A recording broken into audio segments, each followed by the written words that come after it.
좋은 게 아무것도 없습니다. 유일하게 긍정적인 팩트, 제가 틀릴 수 있다, 요거 하나가 있죠. 안녕하십니까 할러님들, 강원국입니다. 네, 또다시 5월이 옵니다. 그래도 어떻게 하든 우리 자본을 투자를 해야겠죠. 그래서 제가 2022년 5월부터 10월까지 어떻게 자산 배분을 하는지 설명드리겠습니다. 네, 물론 이게 정답이다 그런 건 아니고요. 참고만 해두시기 바랍니다. 아, 강원국은 저런 식으로 투자를 하는구나 하고요. 자, 일단 그 5월, 10월에서 유일하게 긍정적 이슈가 하나 있습니다. 그거는 뭐냐? 저도 틀릴 수 있다. 제가 생각하는 그런 확률도 다 틀릴 수 있다라는 거. 그거 말고는 아무것도 없습니다. 자, 첫 번째, 가장 큰 악재는요, 5월, 10월이 왔다라는 겁니다. 한국 5월, 10월은 50대 50의 게임입니다. 이게 무슨 말이냐 하면은, 우리가 20년 동안 5월, 10월에 투자를 하잖아요? 그러면은, 10년 정도는 돈을 벌고 10년 정도는 돈을 잃었습니다. 그러면 괜찮은 게임 아니냐 할 수가 있는데, 그렇지는 않습니다. 이게 반만 게임을 하잖아요. 그러면 시간이 갈수록 돈을 잃게 됩니다. 이게 무슨 말이냐 하면은, 우리가 100원으로 시작을 합니다. 20%를 벌었어요. 그러면은 100원이 120원이 되는 거죠. 다음 해에 20% 까입니다. 그럼 120원이 다시 100원이 되는 게 아니라 96원이 됩니다. 왜냐면은 120 곱하기 0.8은 96이거든요. 그럼 다시 96에서 20%를 벌었다 하면은 좀 올랐다가 20% 깨지면 다시 93원이 되고 뭐 이런 거예요. 그렇기 때문에 주식시장에서는 반반 게임을 하면은 장기적으로 돈을 잃게 되는 겁니다. 그래서 1995년부터 5월, 10월 게임을 했다. 그러니까 오로지 5월, 10월에만 투자를 하고 11월, 4월에는 투자를 안 했다라고 가정을 하잖아요. 자, 그러면은 100원으로 시작을 해가지고 요 돈이 몇 년 만에 한 25원이 되었다가 지금 조금 만회를 해가지고 34원이 되어 있습니다. 34원이에요. 27년 동안 투자를 했는데 100원이 34원이 되는 겁니다. 이렇게 보면은 한국 5월, 10월은 정말 끔찍합니다. 그래서 저도 이렇게 5월, 10월에 투자를 하다가 몇 년 동안 시달렸고요. 그래서 지금도 저는 5월, 10월에는 주식 비중을 굉장히 낮게 가져갑니다. 올해도 당연히 예외는 아니고요. 보면 이때 돈을 번 적도 조금 있었죠. 그죠? 이때부터 이때까지 한 0.25에서 0.5원까지 갔다가 그 다음에 다시 떨어져가지고 이때부터 이때까지 계속 또 손실을 보고 있는 거를 볼 수 있습니다. 미국은 어떨까? 미국도 5월, 10월은 별로 재밌지는 않습니다. 1950년에 우리가 투자를 시작을 했어요. 5월, 10월만 투자를 합니다. 10,000불로 시작을 하는데 이 돈이 1965년 14,000불까지 올라갔거든요. 여기까지는 좋았는데 65년부터 2021년까지 이 14,000불이 13,457불이 됩니다. 여긴 배당은 제외되었긴 하지만 가격만 보면은 이게 몇 년이에요? 이게 56년이네요. 56년 동안에 돈을 한 푼도 못 번 거를 볼 수가 있습니다. 참고로 11월, 4월 같은 경우는 40배 이상의 수익이 났습니다. 1965년부터 2021년까지요. 이게 보면은 5월, 10월에 미국의 승률이 62%입니다. 그러니까 한 5번 투자를 하면은 3번 정도는 수익이 나고 2번은 깨지는 그런 구조인데, 희한하게 이때 사건, 사고도 많이 있습니다. 예를 들면 이때 66년 크게 깨졌지, 74년 크게 깨졌지, 81년 안 좋았지, 87년도 안 좋았지, 여기 보면 2001년, 2년 연속으로 안 좋았지, 2008년 대박 안 좋았지, 뭐 이런 거를 볼 수가 있습니다. 몇 가지 사이드 이슈가 더 있는데요. 두 번째 이슈가 뭐냐면은 외국인들이 갑니다. 이게 보시면요, 2018년까지는 외국인들의 순매수 매도가 한 5천억 미만이었어요. 그죠? 이제 플러스 마이너스 5천억이었습니다. 참고로 여기 순매수 매도는 20일 순매수 매도를 합친 거예요. 왜냐면 하루하루는 너이즈가 너무 많기 때문에. 그래서 보시다시피 2018년까지는 다 플러스 마이너스 5천억이었거든요. 이때부터 뭔가 변동성이 좀 커지기 시작하더니만 희한하게 2022년에 외국인들이 정말 신나게 팔고 있습니다. 올해 그 1월부터 지금 4월 말까지 한 10조 원 정도 팔았고요. 보시다시피 지금 정말 엄청나게 팔고 있습니다. 지금 한때는 마이너스 5조까지 갔고 지금은 마이너스 3조 정도예요. 20일 그 순매도 합이. 네, 어쨌든 간에 엄청나게 팔고 있는데, 결론적으로 이 외국인들은요, 대세 상승장에 참여하는 건 좀 늦는데 대하락장 전에 빨리 자금을 한국에서 빼내가는 거는 정말 기막히게 잘하는 거거든요. 그래서 저는 이거를 별로 그렇게 좋게 보지는 않고 있습니다. 2022년이지. 22년에 얘네들이 역대 최고로 판다는 거를 저는 별로 좋게 보지는 않고 있습니다.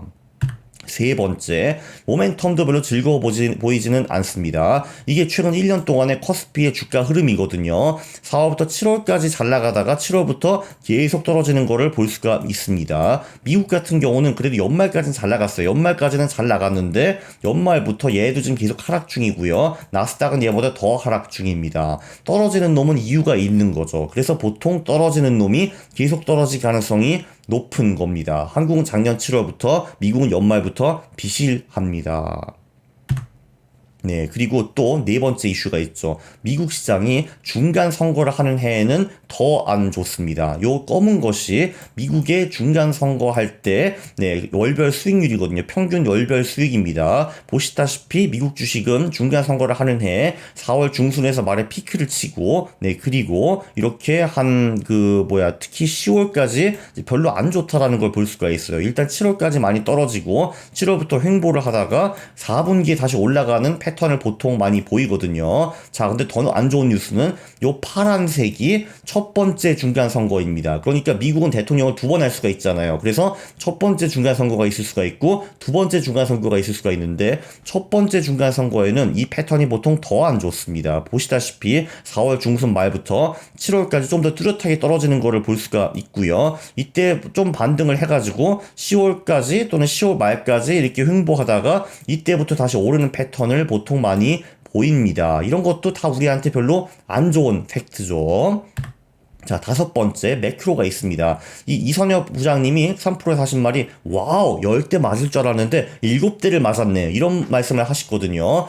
이게 아무래도 돈이 지금 시장에서 빠진다는 거잖아요. 금리가 올라가고 QT를 한다는 거는. 이게 상식적으로 봐서 뭐 그렇게 대단히 긍정적인 이슈는 아닙니다. 그리고 물가 상승이 지금 미국이 뭐 7, 8% 가고 이러는데 이것도 그렇게 재밌는 거는 아닙니다. 근데 뭐 경제 성장은 그나마 괜찮아가지고 금리를 올린다는 말이 나오고 있어요. 그리고 리오프닝 얘기도 나오고 있습니다. 그래서 뭐 저는 사실 매크로 전문가는 아니기 때문에 잘은 모르겠지만 왠지 조금 부정적인 것 같긴 한데 뭐 그래도 뭐 그냥 잘 봐줘서 중립적이라고 그냥 한번 봐주겠습니다. 어쨌든 매크로도 긍정적인 건 아니에요. 아무리 잘 봐줘도 뭐 중립적이라고 볼 수가 있습니다. 그래서 지금 제가 팩트를 5개를 제공했는데 좋은 게 아무것도 없습니다. 그렇죠. 유일하게 긍정적인 팩트. 제가 틀릴 수 있다. 요거 하나가 있죠.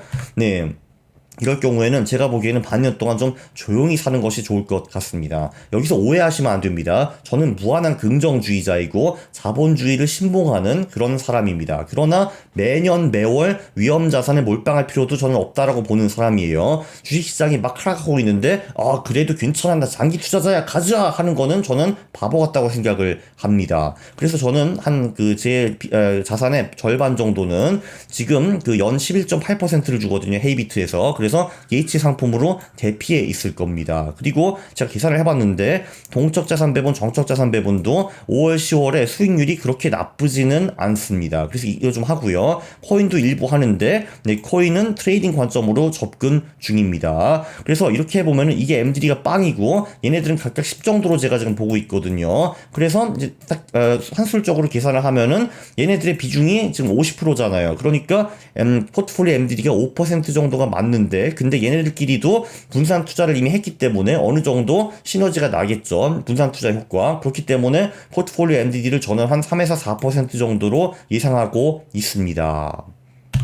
네, 정적 자산 배분, 동적 자산 배분은 어떤 놈인가? 동적 자산 배분은 듀얼 모멘텀, VAA, LAA, 채권 동적 자산 배분에 투자를 할 거고요. 이게 뭔지 잘 모르시는 분들은 689번 영상을 참고해 보시기 바랍니다. 정적 자산 배분은 제가 이런 식으로 분산 투자를 할 건데요. 이게 이제 김성일 작가님의 새로운 책에 나오는 자산 배분을 제가 조금 변형한 거예요. 여기 보면은 위험 자산, 안전 자산이 반반입니다. 이게 안전 자산이고 요 나머지 요거랑 요게 이제 위험 자산이잖아요. 그리고 보시다시피 미국, 한국으로 나눠가지고 국내 자산, 해외 자산도 반반 투자하는 겁니다. 이런 식으로 해가지고 어떤 경제 상황이 오든 잘 버텨갈 수 있는 그런 자산 배분이라고 볼 수가 있죠. 김성일님은 이거를 K 올레더라고 명명을 했습니다.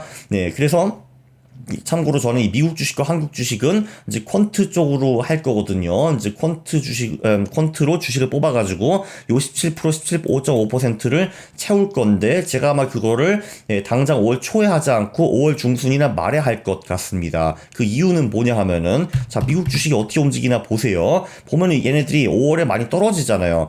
미국 주식은 사실 조금 더 후회해야겠나? 후회해도 될 것 같기도 하네. 그리고 이제 한국 주식 같은 경우도 코스피의 경우 보통 5월 초부터 중순까지 많이 떨어집니다. 그래서 제 생각에는 제가 5월 초에 이 주식을 살 것 같지는 않고요. 좀 이따 살 것 같습니다.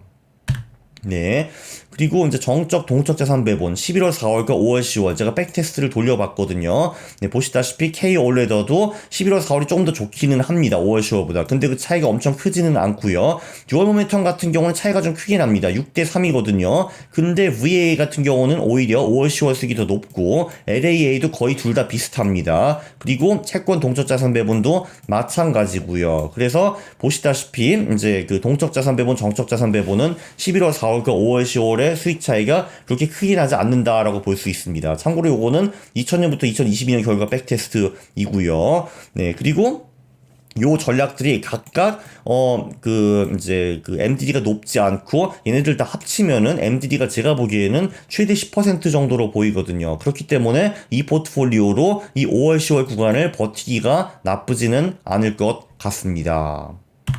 네, 코인 트레이딩을 어떻게 하는가? 저는 3분의 2는 간접으로 하고 3분의 1은 직접으로 하는데 3분의 2는 헤이비트로 하고 있는데 요즘 전략이 좀 수익이 좀 별로입니다. 그래서 제가 요즘 많이 축소를 했습니다. 저는 보통 기본적으로 잘 되는 거는 많이 하고 안 되는 거는 빨리 뺍니다. 이게 제 추세 추정 방법이죠. 그리고 요 직접 투자도 그래서 추세 추정 기반 직접 트레이딩을 하고 있고요. 이제 어떤 식으로 하냐면요. 이제 BTC, 비트코인 시장이 좋다는 거는 2평으로 보통 봅니다. 제가 보통 3일, 5일, 10일, 20일, 60일 2평을 보거든요. 그래서 BTC가 좀 상승장이다 할 경우에는 최근 일주일 또는 한 달 동안에 가장 많이 오른 알트코인들을 보통 매수를 하게 되고요. 근데 손절폭은 최대 전체 코인 트레이딩 포트폴리오 2% 정도로 가져갑니다. 제가 보통 5개 코인을 매수를 하거든요. 근데 얘네들이 한번 깨질 때 전체 포트폴리오의 0.4% 정도 깨지면 손절을 합니다. 그래야지 5개가 한꺼번에 다 깨질 때도 제가 전체 포트폴리오의 2% 미만으로 잃게 되죠. 그래서 제가 사실 최근에 한번 손절을 했고 그 후에 또 한번 손절을 했습니다. 제가 아직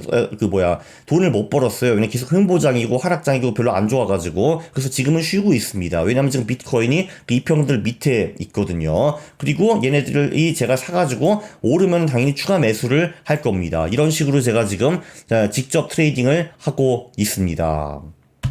네, 요약을 하면은 5월 10월은 제가 좀 조용히 보내려고 합니다. 예치 상품으로 11.8% 먹으면서 반년을 보내는 게 제 메인 투자고요. 그리고 자산 배분, 동적 자산 배분, 트레이딩 이런 걸로 MDD가 제한적인 자산 운용을 하려고 합니다. 근데 왜 주식 비중이 빵이 아닌가? 왜냐하면은 저도 틀릴 수 있습니다. 제 말이 다 맞아가지고 정말 5월 10월에 주식이 떡락을 하고 4분기부터 반등한다 하면은 당연히 주식 비중을 빵으로 가져가는 게 맞기는 한데, 근데 저도 압니다. 제가 틀릴 가능성이 상당히 있다는 거. 그렇기 때문에 주식 비중도 이번 포트폴리오에 작기는 하지만 포함이 되는 겁니다. 동적 자산 배분이라는 것도 비슷한 논리죠. 원래 주식이 안 좋을 때는 다 빠져 있다가 주식이 돌아왔어. 예를 들면 주식이 6월, 7월에 돌아올 수도 있는 거잖아요. 그때는 제가 또 잽싸게 점프인을 하는 겁니다. 네, 그리고 참고로 저도 올해 4분기부터 내년까지는 좋다고 봅니다. 그 이유가 이 중간 선거가 있는 해에는 4분기에 주식이 오를 확률이 83%입니다. 미국 주식의 경우에는요. 그리고 보통 이 대통령 선거 3년차, 그러니까 2023년 이럴 때는 미국 주식이 떨어진 경우가 거의 없습니다. 1943년 후에 딱 한 번 있죠. 2015년 딱 한 번 떨어졌는데 그것도 2% 떨어졌습니다. 그렇기 때문에 4분기부터는 제가 주식 비중을 다시 많이 늘릴 건데요. 그거를 어떻게 하는가는 제가 10월 말에 또 알려드리겠습니다. 네, 긴 영상 봐주셔서 감사합니다. 굉장히 유익했죠. 유익하다고 생각을 하시면은 구독을 누르시고 그리고 좋아요를 눌러주시기 바랍니다. 싫어를 누르시면 제가 매우 싫어합니다. 감사합니다.